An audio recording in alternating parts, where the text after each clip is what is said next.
So we're going to explain the fourth kinematic equation here. Because this has had me stumped for a while now. I mean, not stumped. I mean, I understood it at first. But now, using basic geometry makes it a lot easier. Instead of having to integrate, I guess. So here's what we'll do. So we'll draw a graph here. Well, actually, let's write it out first.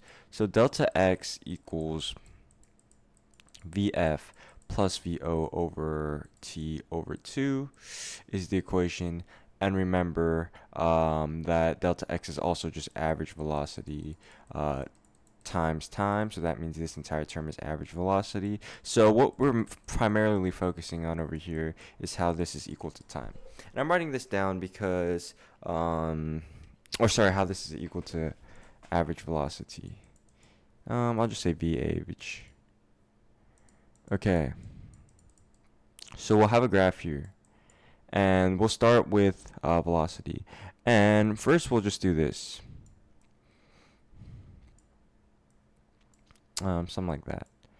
And assume that all these slopes are the same thing. Okay, so let's start right here. So remember that if we have a velocity of 5, and we have time of 2, 5 times 2 is equal to 10.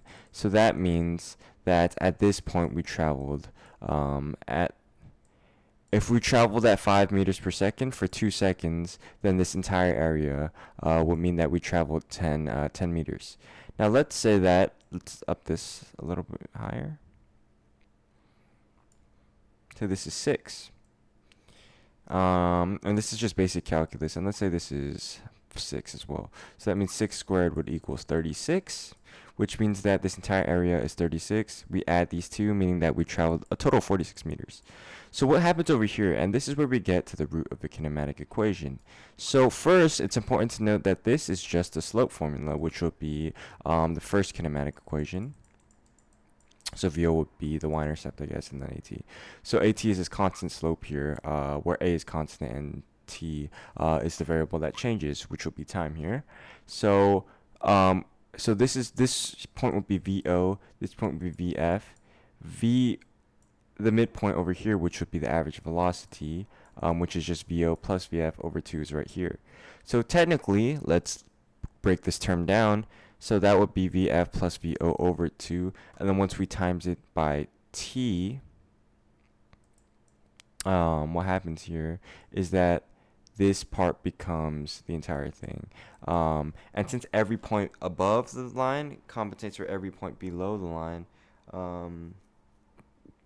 that is why it's considered the average velocity, and this part will just simply fit in here, which is why delta x is this form here. So that is a basic understanding of the fourth kinematic equation. So if I had to make this even simpler, so take this average acceleration, this would be the initial velocity on a velocity versus time graph, final velocity here, this would be the midpoint, and if we did this right here, which is the midpoint, so VAVG times time, the product of these two, it gives us the displacement right here, because this part can simply be calculated